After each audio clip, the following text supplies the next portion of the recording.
The nightclub was alive with energy, pulsating with the latest hits that made the air itself seem to vibrate. Joe, caught in the whirl of lights and laughter, found himself in a heated debate with his friend Matt over another round of shots. They were standing at the edge of the VIP zone, where a group of their friends were lounging around a table, immersed in the night's revelries. "Come on, Matt, it's just one more round," Joe pleaded, his voice barely rising above the music. Matt shook his head firmly, the colorful lights casting shifting shadows on his face. "Joe, we've had enough, man. You too. Let's not end the night on a bad note." Joe's plea turned into a back and forth, his words growing sharper with each exchange. "Since when did you turn into such a buzzkill?" Joe's frustration bubbled over, the alcohol fueling his irritation.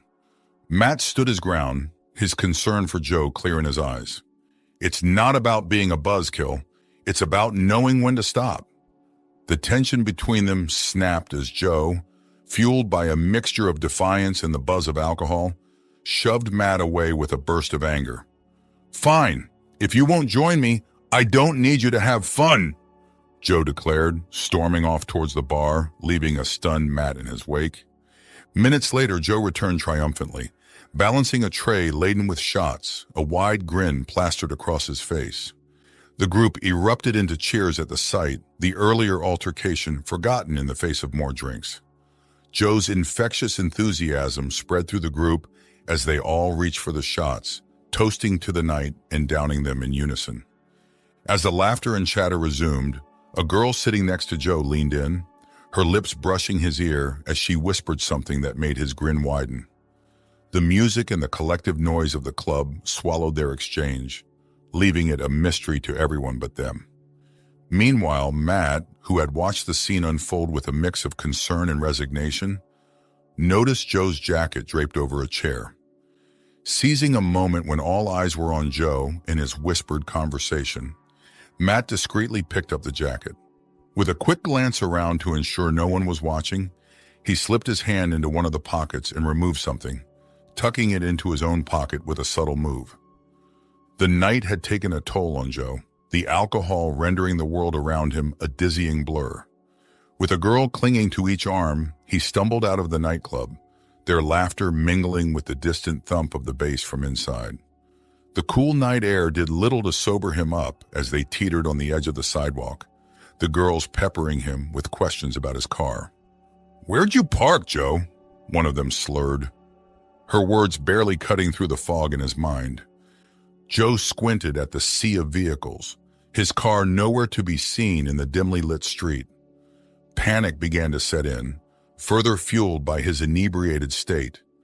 He patted his pockets in a clumsy attempt to find his keys, his movements erratic and uncoordinated. When his hands came up empty, he plunged them into the inner pockets of his jacket with a growing sense of desperation. Still, no keys. A string of curses escaped him as he turned on his heel, the girl's questions fading into the background. He barged back into the nightclub, the sudden assault of lights and sound making his head spin even more. Matt was right where Joe had left him, sipping on a soda amidst the chaos. The sight of him seemed to anchor Joe, if only slightly. "Did you take my damn keys, Matt?" Joe demanded, his voice laced with accusation. Without a word, Matt stood, the resignation in his eyes speaking volumes. "Let's get you home," he said, his tone even but firm. But Joe wasn't having any of it. With a shove, he snatched the keys from Matt's hand, the action sparking a flash of anger in Matt's eyes that quickly faded to a weary sigh. Matt shook his head, a silent admission of defeat. He was tired, so tired of playing the guardian to a man who refused to be saved from himself. When Joe stepped back outside, the girls were gone, vanished as quickly as the night's jubilance. Joe's drive home was a blur of adrenaline and disregard, his sleek sports car cutting through the quiet streets like a knife. The speedometer needle pushed further to the right, ignoring the glaring red signs that begged for moderation. The city's slumbering state was the only thing that stood between his recklessness and potential disaster. Upon reaching his house, the tranquility of the night was shattered by the screech of metal as Joe misjudged his entry, his car colliding with the gates. Cursing under his breath, he stumbled out of the vehicle, his movements clumsy and uncoordinated from the night's indulgences. With a mix of anger and desperation, he wrestled with the gates, forcing them back into a semblance of closure, all while muttering a string of expletives. So, unbeknownst to him, his actions were under the watchful eye of his father, Chuck, who observed the scene from a shadowed window. The dim light did little to conceal his stern expression, a silent witness to his son's latest folly. As Joe made his way towards the house, the sinking feeling of being watched crept over him. Looking up, he caught sight of his father's silhouette, the realization hitting him like a cold wave. With a frustrated curse, he turned away, seeking refuge in his room, bracing himself for the inevitable storm that was sure to come with the morning sun. Yet morning brought a different kind of silence. There were no stern lectures from Chuck, no disappointed looks from his mother, Linda. The household seemed to carry on as if the night's events were just a figment of his imagination. But the presence of two men quietly repairing the gates spoke volumes, a tangible reminder of his reckless actions. The day stretched on for Joe, unusually long and filled with an unsettling silence. Linda, his mother, who usually played the role of mediator between him and his father's stern ways, seemed to have withdrawn her comforting presence. It was a change that left Joe feeling exposed and unusually reflective. No calls came his way, no inquiries about his well-being, nothing to break the silence that had enveloped the household since the previous night's incident. This lack of communication was foreign to Joe, who had grown accustomed to his mother's nurturing check-ins, regardless of the circumstances. As the evening crept in, Joe found himself devoid of the usual urge to escape the confines of home for the promise of nighttime escapades. Instead, he stayed, the weight of the previous night's actions and the day's ensuing silence holding him down. Dinner time arrived, and with it, a sense of trepidation. Joe hesitated before making his way to the dining room, where he found Chuck and Linda already seated, engaging in a meal shrouded in quietude. The atmosphere was charged with an unspoken tension, a departure from the usual casual banter that accompanied their meals. Taking a deep breath, Joe approached the table and took his seat, attempting to pierce the veil of silence with small talk. "Nice evening, isn't it?" he ventured, his voice sounding foreign in the quiet of the room. His parents' responses were clipped, devoid of the warmth he was accustomed to.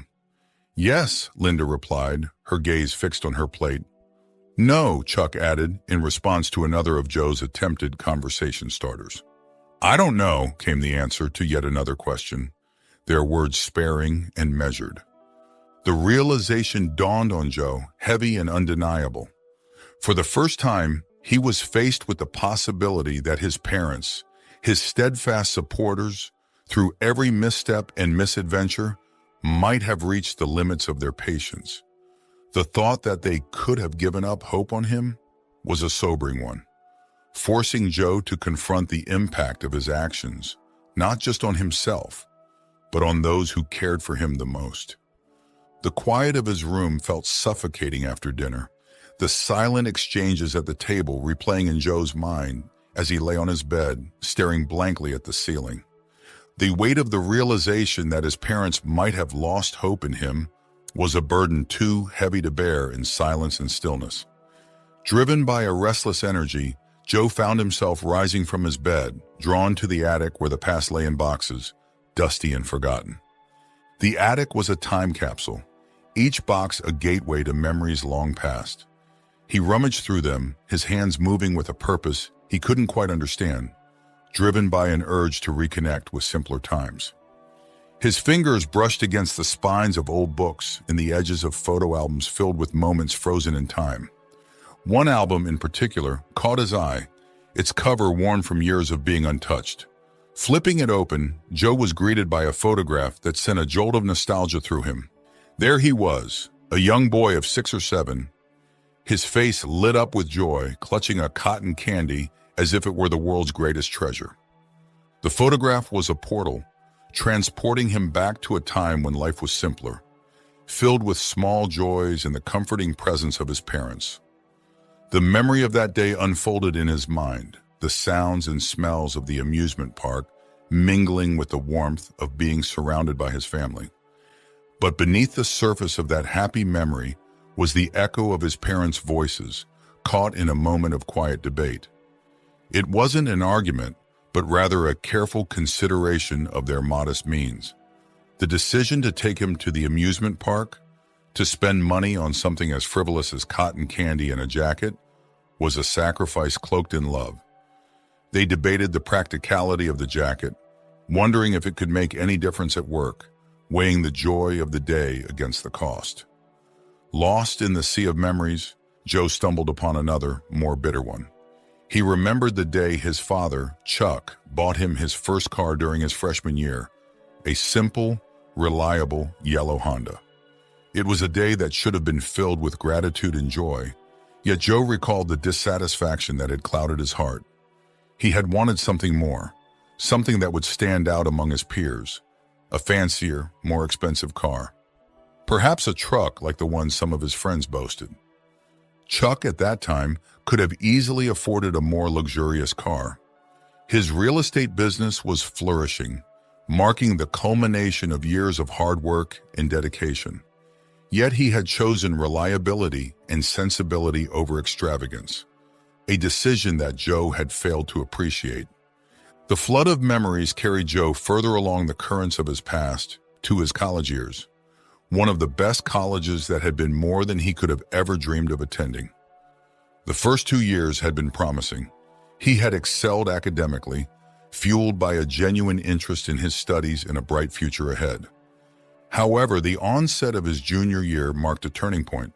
Joe found himself entangled with a crowd that introduced him to a lifestyle far removed from the hard work and dedication that had brought him there. The allure of constant partying, gambling, drinking, and fleeting relationships began to overshadow his academic ambitions. What started as missing a few classes soon spiraled into a complete derailment of his college career, leading to his eventual dropout in the second half of the year. For 2 years following his departure from college, Joe lived a life devoid of direction or purpose. Nights were spent chasing fleeting pleasures, and days were lost to recuperating from the excesses of the night before. The cycle was relentless, a far cry from the potential and opportunities that had once laid before him. The small diner was a world away from the life Joe had known, a quiet place where thoughts seemed to have room to breathe. As he sipped his coffee, the missed calls on his phone from his usual circle of friends seemed to echo the life he was trying to leave behind. Their persistence was a reminder of the cycle he was determined to break. Nearby, the conversation between 2 elderly men caught Joe's attention. The weight of their words, laden with concern and the tough choices that come with age, pulled at something within him. He listened as one man, evidently worn by life's toils, spoke of his ailing wife and the need to let go of their struggling farm, a piece of his life he was reluctantly offering to his friend. The friend's refusal, grounded in his own commitments, left the conversation hanging in an air of unresolved futures. Compelled by an impulse that surprised even himself, Joe stood and approached the men. "May I sit with you?" he asked, the question hanging awkwardly in the air as the 2 men regarded him with a mix of surprise and curiosity. Joe's appearance, far from the typical farmer's, drew a skeptical look from Harold, the man looking to sell his farm. "What makes you think I want to sell it to someone like you?" Harold's voice carried a mix of disbelief and challenge, eyeing Joe's leather jacket and the air of the city that clung to him. Yet there they were the next day, Harold Carson, 86 years old and weathered by a lifetime of farming, guiding Joe through the expanse of his property. "Here's where we keep the meat chickens," Harold explained, gesturing towards a modest coop where a few chickens pecked at the ground. They moved on to a small pen housing several pigs, the simplicity of the setup a stark contrast to the complexities of the life Joe was leaving behind. The barn was the final stop, where Harold showcased the farm equipment that would come with the property. The cozy house on the hillside, with its welcoming glow and walls adorned with memories, was a stark contrast to the world Joe had known. Each photograph told a story, a piece of Harold's life etched into the very fabric of the home. As Joe wandered through the rooms, he felt an unexpected sense of peace, the tranquility of the countryside seeping into his bones, offering a respite from the relentless pace of city life. "Why are you selling such a nice place?" Joe's question hung in the air, tinged with genuine curiosity and a hint of sadness for the loss of such a beautiful retreat. Harold paused, the weight of memories and decisions momentarily silencing him. Joe could sense the hesitation, the internal debate about how much to reveal. Finally, with a sigh that seemed to carry years of joy and sorrow, Harold began to share his story. "This farm, it's more than just land to me," Harold started, his voice laced with a love that was palpable. "Growing up in the city, my only escape was my uncle's farm. Those summers, working the land, learning from my uncle, they shaped me, made me dream of a life out here away from the noise and the haste." Harold's gaze drifted, as if he could see the past unfolding before him. "Amy and I, we wanted a piece of that peace, that simplicity. This land, this house, it was a promise to her, a testament to a love that's weathered much.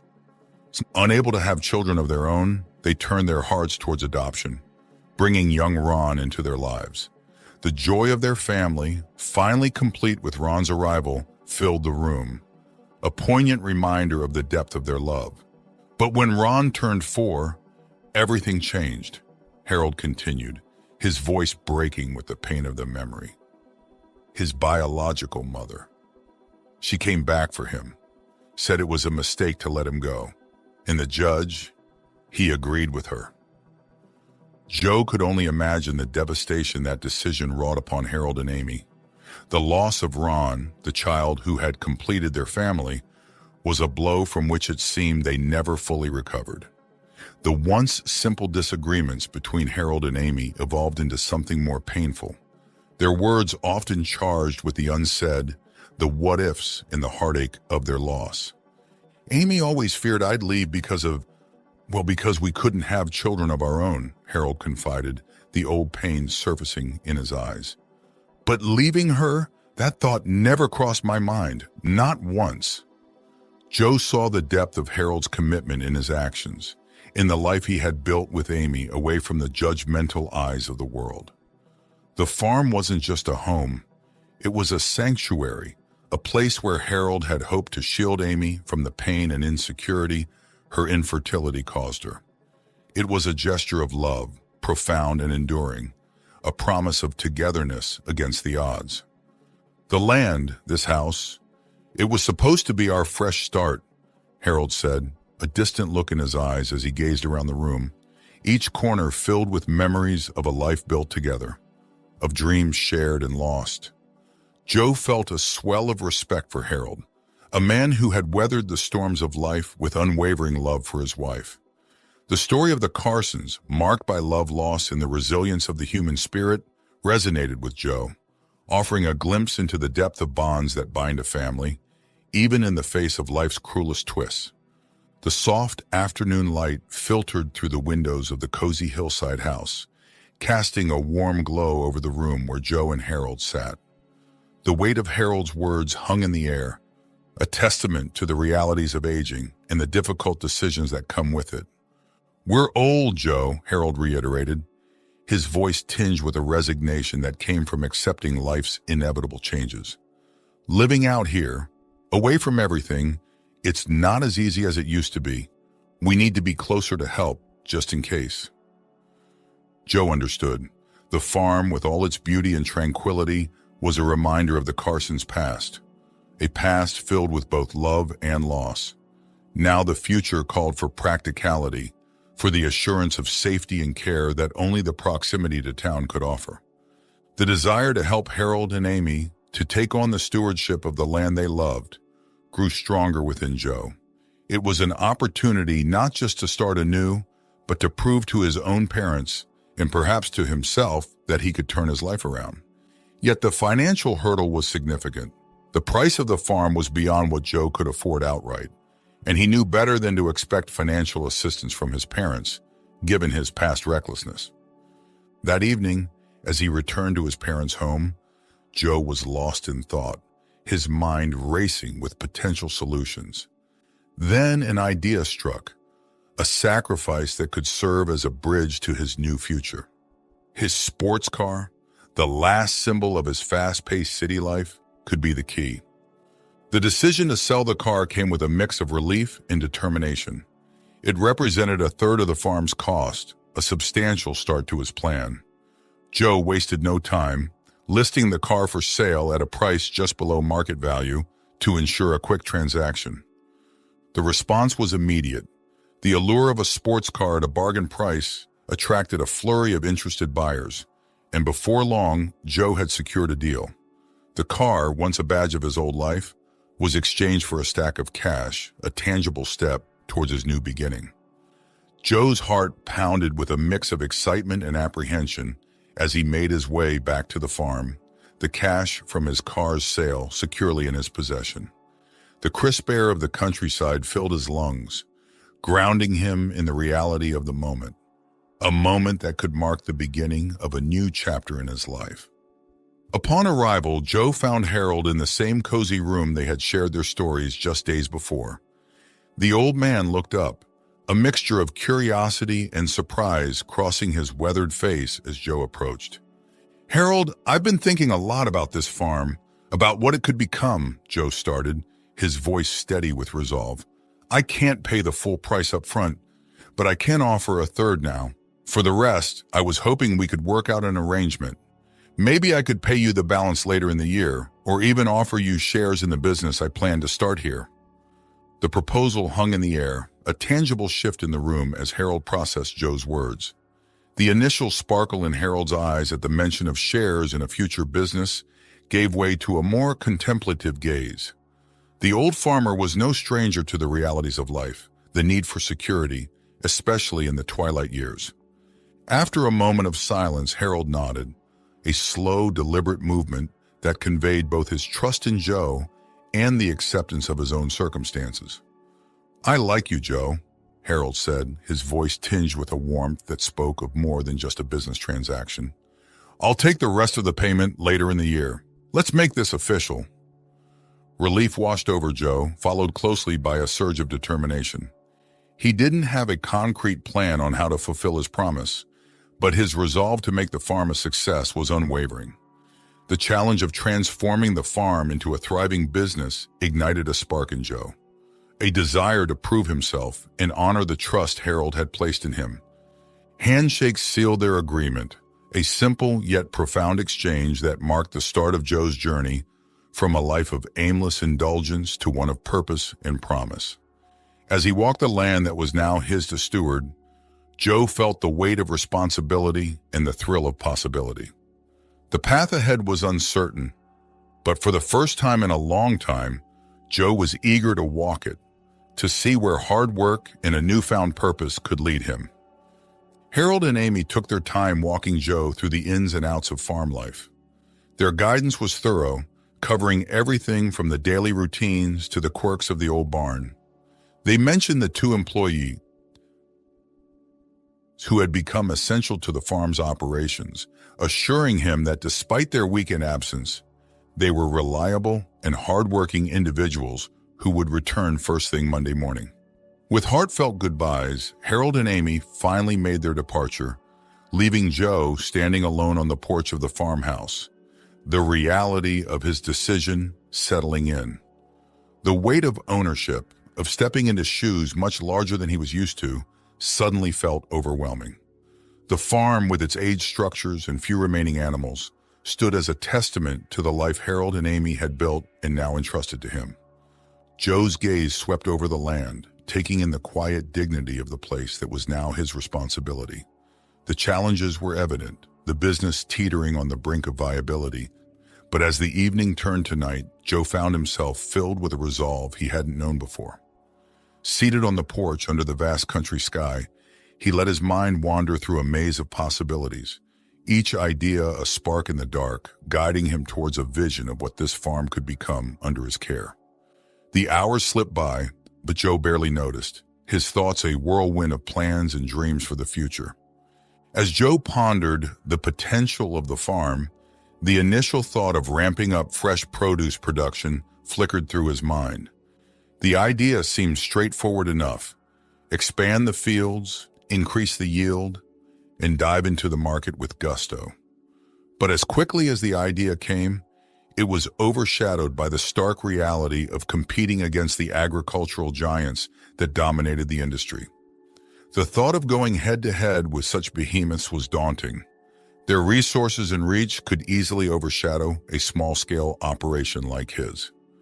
The realization that traditional farming methods wouldn't suffice in this David versus Goliath scenario sparked a determination in Joe to think outside the box.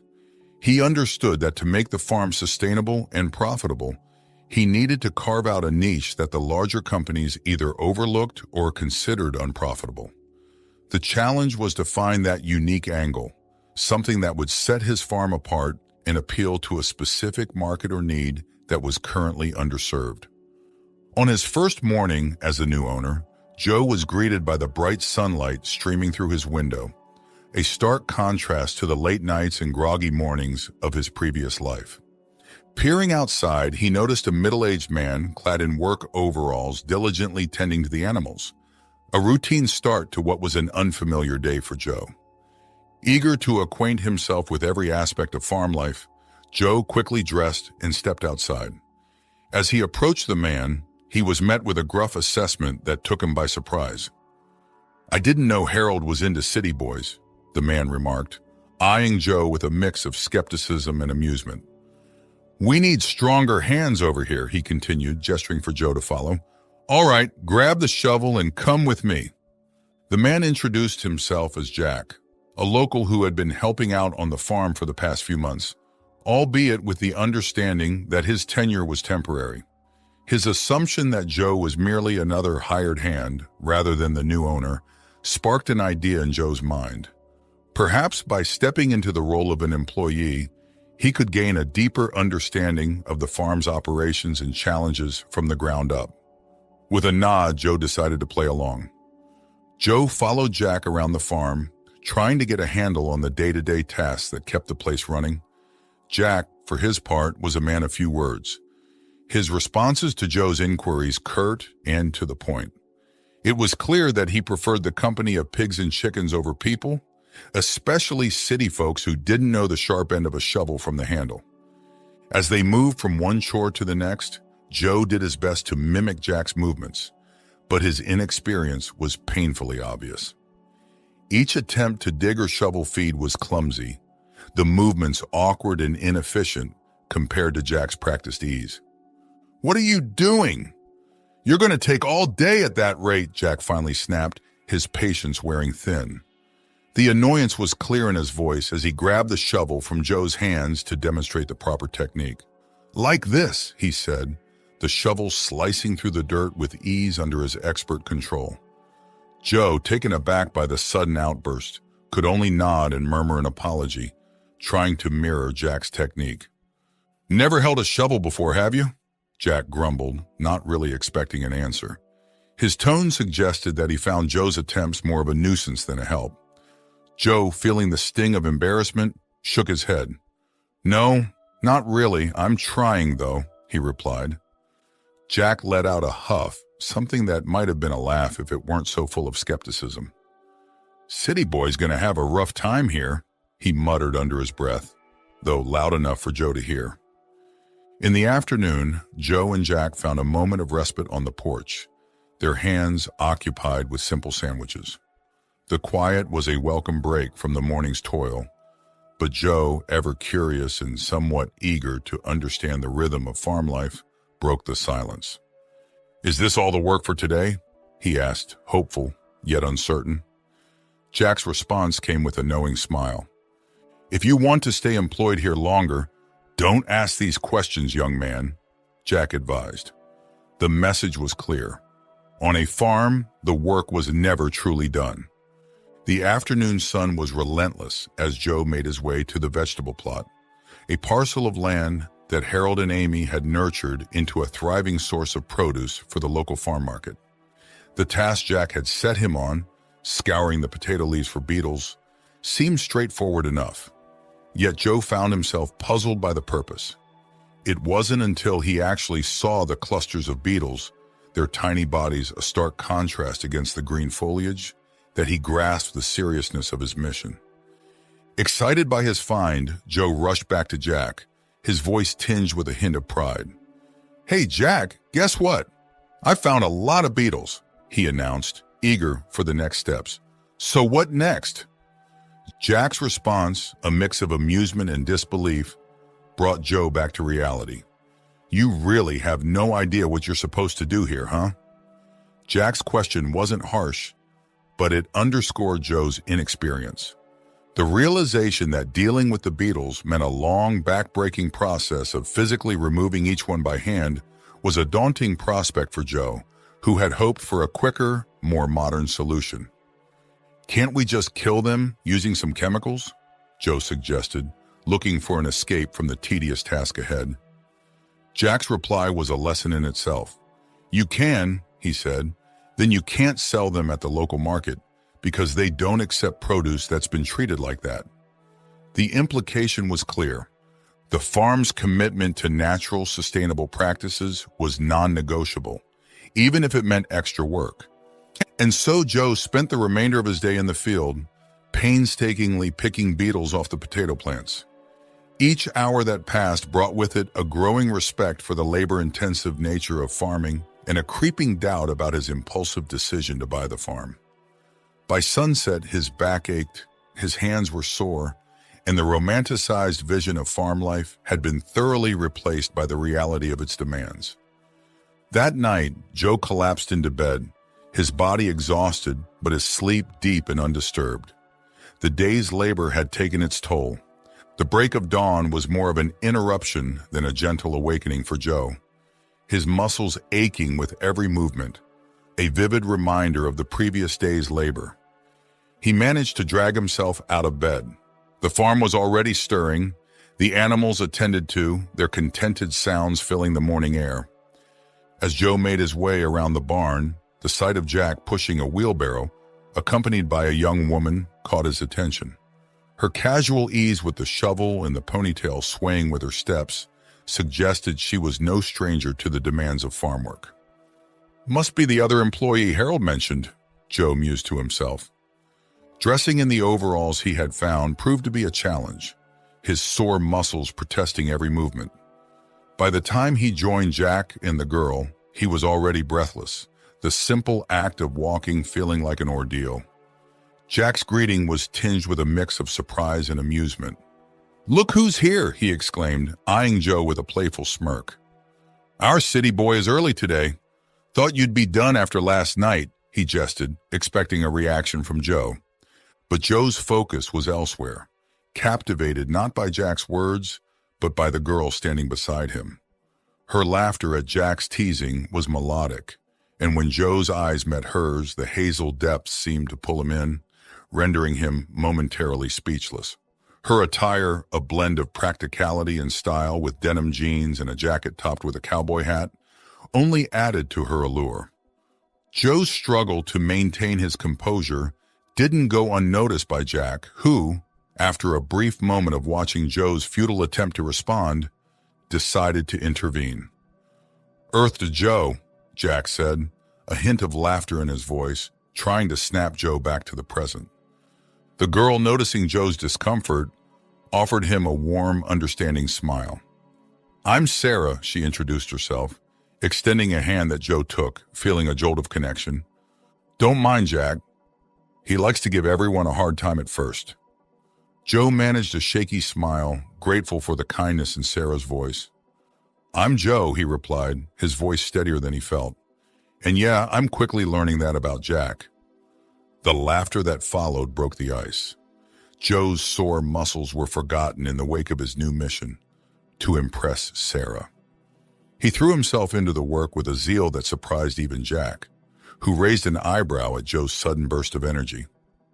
As they moved on to repairing a section of the fence that had seen better days, Joe insisted on taking on the more challenging tasks.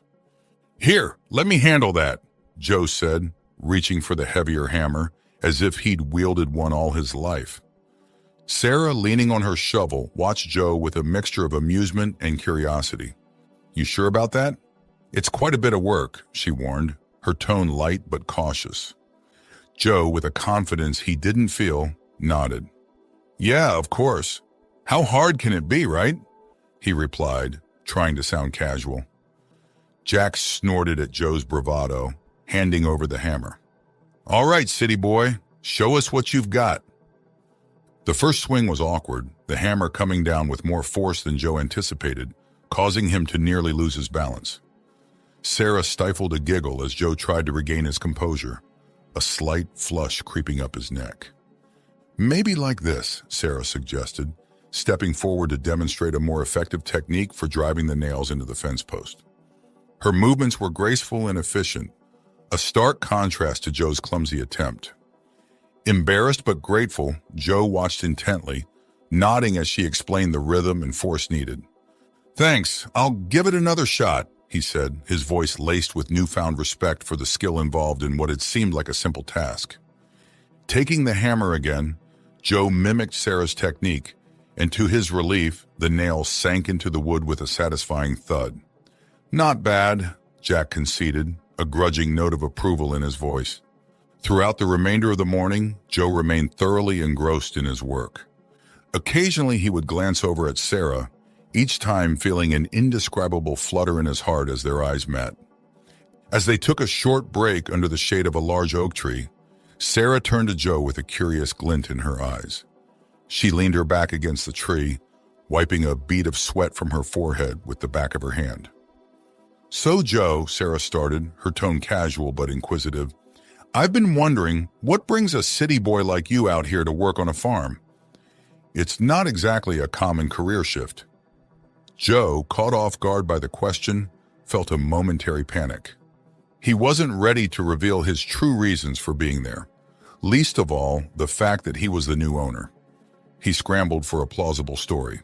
"Well, Joe began, trying to sound nonchalant, "I guess I was just looking for a change of pace. The city life, it's loud, fast, never stops. I thought maybe getting my hands dirty out here would, I don't know, give me a new perspective?" Sarah eyed him skeptically, a small smile playing on her lips. "A new perspective, huh? That's quite the leap from skyscrapers to potato fields. You sure there isn't more to it? It's not every day we get someone so enthusiastic about beetle picking." Joe laughed a bit too loudly, still skirting around the truth. Enthusiastic might be stretching it, but yeah, just seeking a simpler life, I suppose. Reconnect with nature, learn something new and all that. Beats sitting in an office all day. Sarah nodded, her expression softening. "I can understand that. There's something about working with the land. It's grounding. But be warned, it's addictive. Once you get a real taste of farm life, the city might just lose its appeal." Joe met her gaze, grateful for her acceptance of his half-truths. "I'll take that as a fair warning," he said with a smile. "Who knows? Maybe I'll end up a convert to country life after all." As they worked side by side in the late afternoon sun, Joe seized the opportunity to learn more about Sarah. "You seem to know your way around a farm pretty well," Joe remarked, hoping to ease into a more personal conversation. "Have you been doing this long?" Sarah paused, leaning on her shovel as she seemed to weigh her response. "Yeah, you could say that. Grew up on one, actually." Joe noticed the brief flicker of hesitation in her eyes and gently probed, "Sounds like you have a lot of good memories there." She sighed, a wistful look crossing her face. "I do, but not everyone sees it that way," she confessed, her guard beginning to lower. Sensing her openness, Joe encouraged her to continue. "Your family doesn't share your love for farming?" Sarah shook her head, her ponytail swaying. "It's not that simple. They love the farm, but they want more for me. They think I should be chasing a career in the city, something more modern and secure. Joe nodded, understanding the dilemma. And you don't feel the same way? No, I don't, Sarah admitted, her voice strengthening. This is where I belong. I love the land, the animals. It's part of who I am, but they're convinced farming's a dying lifestyle. They want me to go to college, get a degree, move away. Joe listened intently, struck by her passion and her struggle. It sounds like you're caught between two worlds. It's tough when your dreams don't align with expectations. Sarah looked at him, a mix of gratitude and surprise in her gaze. Exactly. It's like no matter what I say, it falls on deaf ears. They just don't understand that this is where I'm happiest. Joe, intrigued by Sarah's story and her obvious passion for farming, ventured another question, treading carefully. Why here? Sarah paused, a shadow crossing her features as she considered her answer.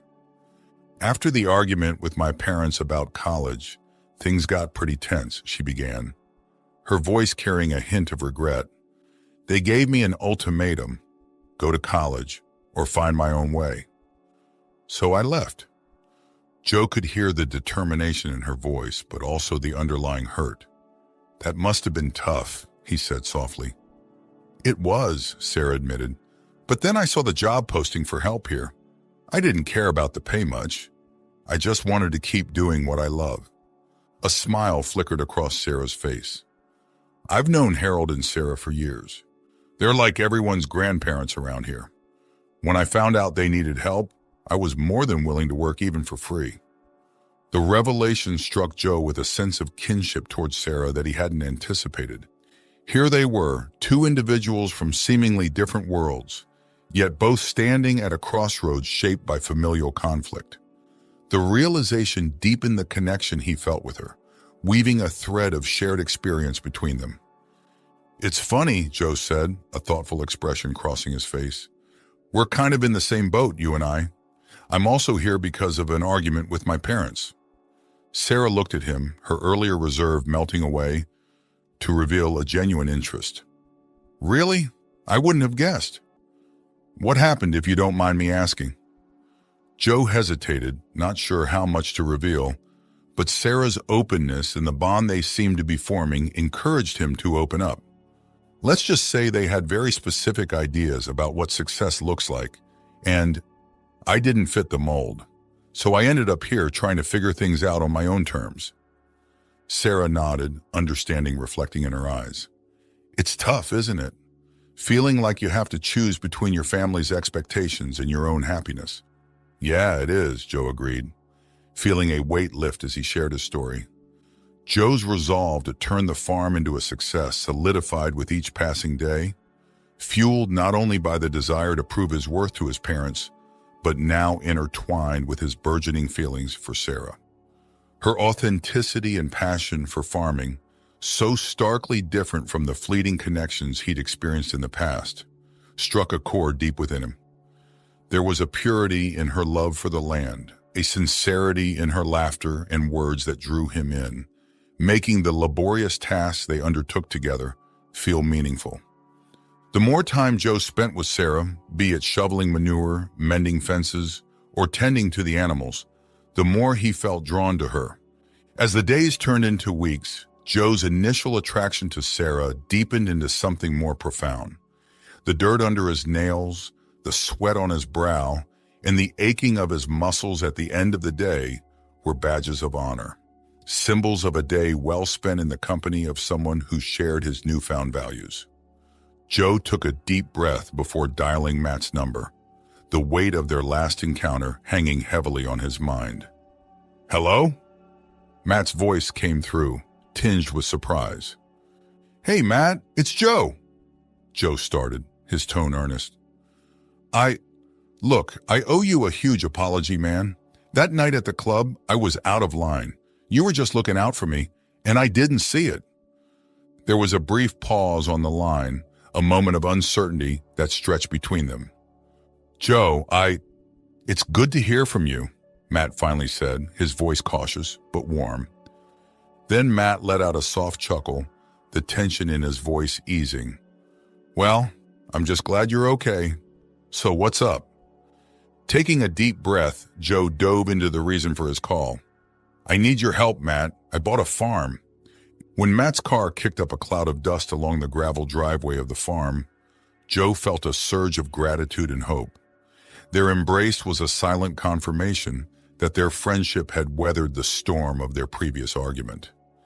As they broke apart, Joe was eager to share the new world he had stepped into, a stark contrast to the neon-lit nights they were accustomed to. Walking side by side, Joe led Matt through the sprawling fields, past the barns that creaked with age and stories, and alongside the pens that housed the farm's animals. He shared his dreams and ideas with Matt. Standing atop a small hillock that offered a panoramic view of the property, Joe turned to Matt, his expression serious. "So what do you think? How can we turn this into a good business?" Matt's gaze swept over the farm. He remained silent, his mind racing through calculations. The weight of Joe's question hung between them, a challenge that stretched beyond the boundaries of their friendship.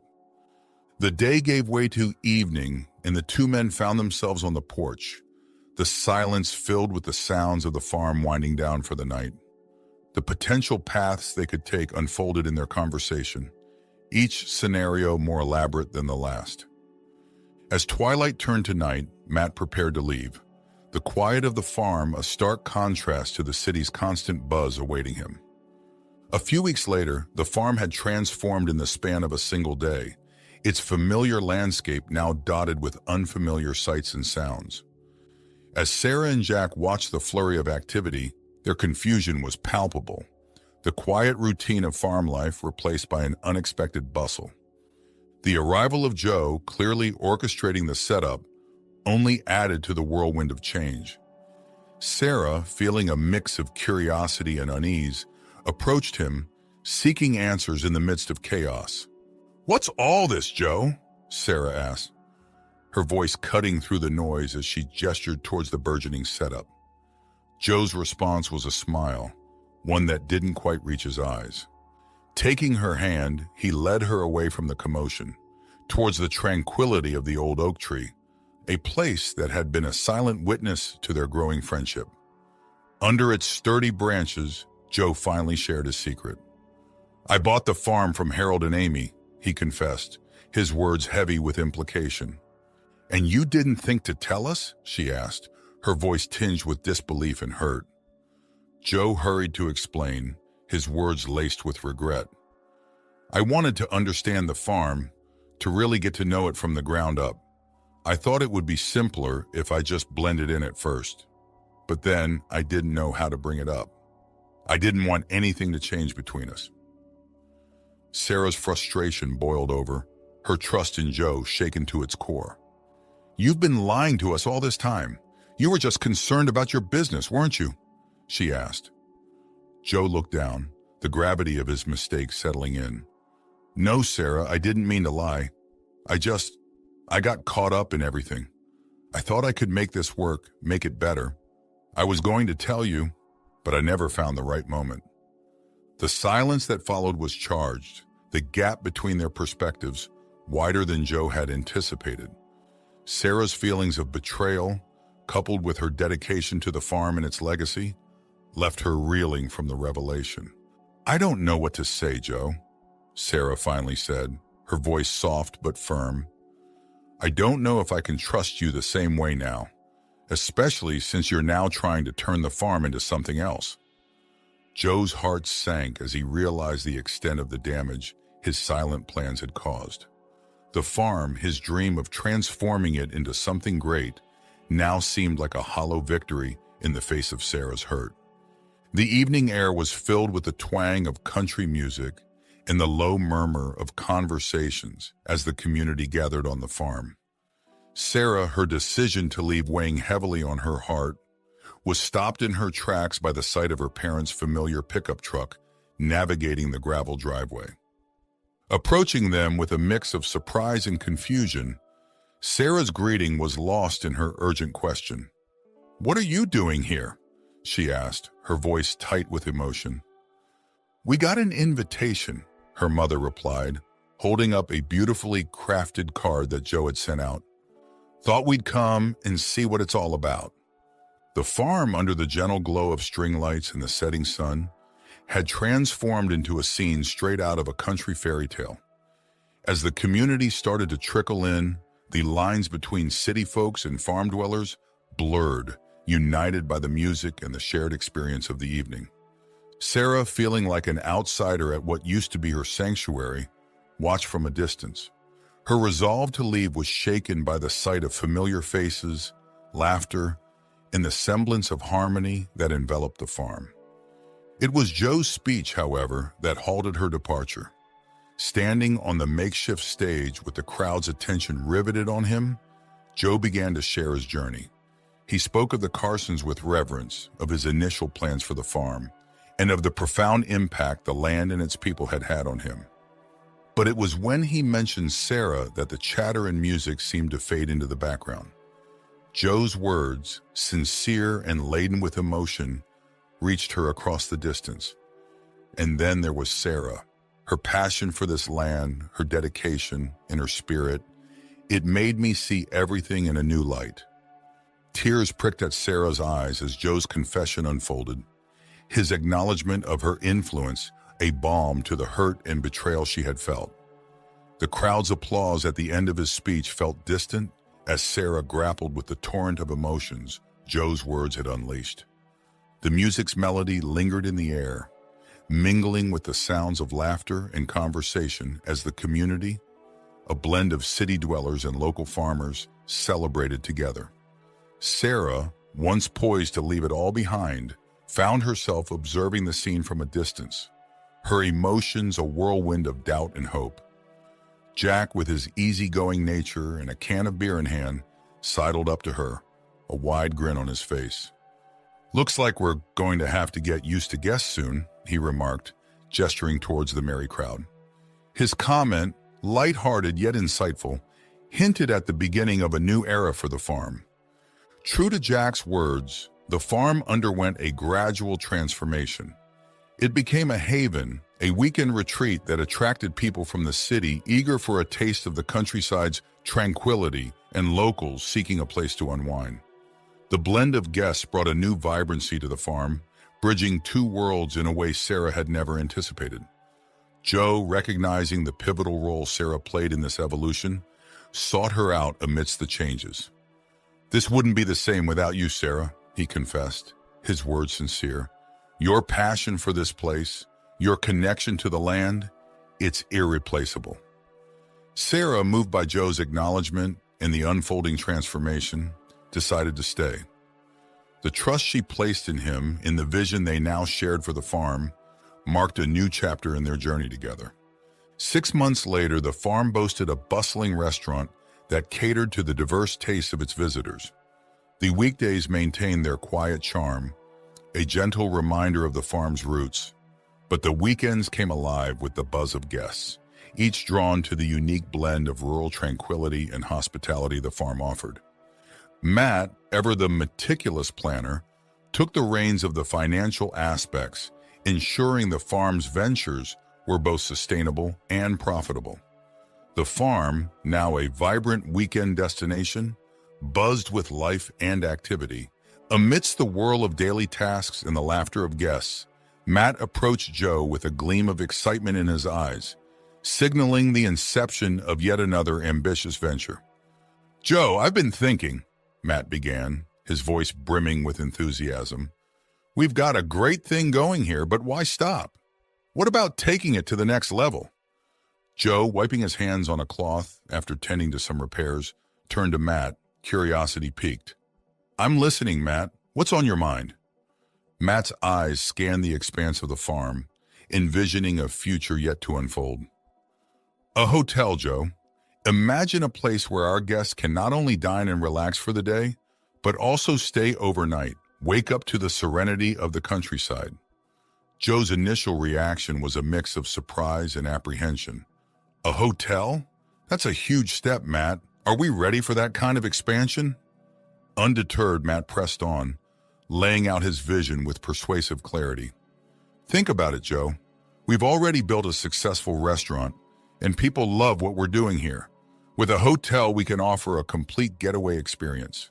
And with the right planning, we can make it work seamlessly with the farm's ethos.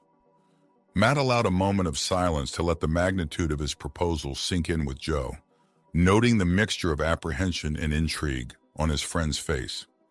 "And don't worry about the financing," Matt added with a confidence that caught Joe off guard.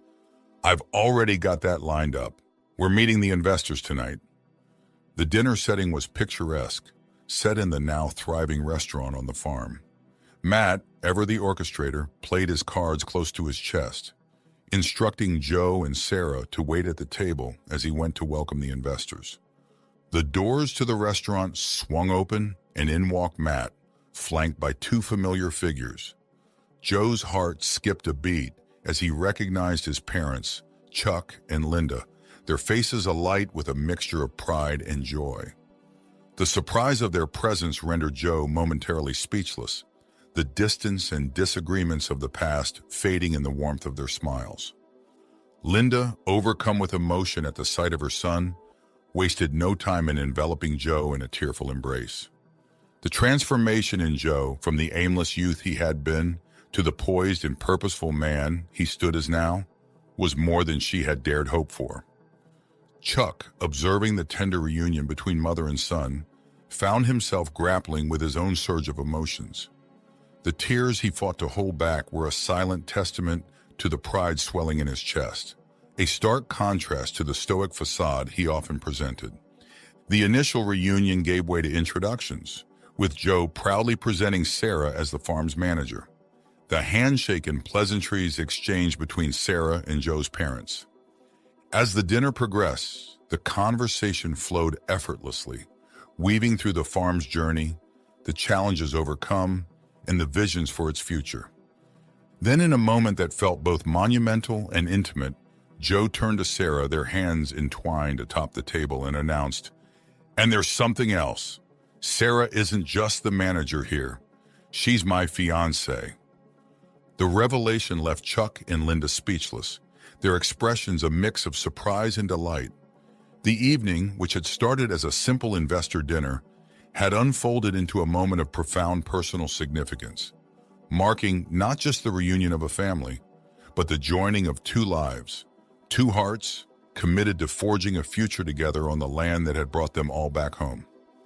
The days leading up to the meeting of their parents were filled with a blend of excitement and nerves for Sarah and Joe. The couple meticulously planned every detail, hoping to bridge their worlds in the same harmonious way they had blended their lives.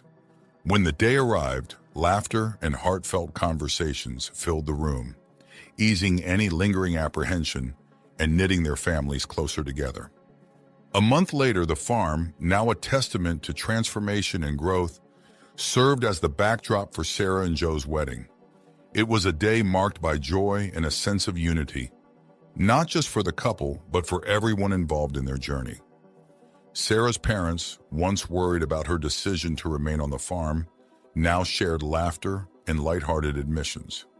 "We never imagined this when you said you wanted to stay on the farm," her father said, a twinkle in his eye, reflecting the happiness he felt for his daughter's contentment and the unexpected path her life had taken. Meanwhile, Jack and Matt, integral parts of the farm's success and close friends of the couple, found themselves chuckling over a humorous anecdote shared by one of the guests. Their laughter was infectious, adding to the day's celebratory spirit. As the evening wore on, Joe found a moment of solitude behind the barn. In the quiet of his surroundings, he allowed himself a moment of reflection. Looking up at the expansive sky above, he felt a deep sense of gratitude swelling in his heart. He whispered a prayer of thanks, acknowledging the blessings in his life, the love he shared with Sarah, the friendships he had forged, and the community they had built around the farm. In that serene moment, Joe realized the true extent of the transformation he had undergone. From the uncertainty that once marked his days to the fulfillment he now felt, his journey was a testament to the power of change, resilience, and love. As he rejoined the celebration, the sight of their loved ones, gathered together in a place that symbolized so much growth and hope, reaffirmed his belief in new beginnings. Sarah and Joe's wedding wasn't just a union of two hearts. It was a celebration of life's unexpected turns and the beautiful destinations they can lead to. The night ended under a canopy of stars, with the farm bathed in the soft glow of lanterns, laughter and music filling the air. It was a fitting start to Sarah and Joe's new chapter together, surrounded by the people and the land that had brought them to this moment of unbridled joy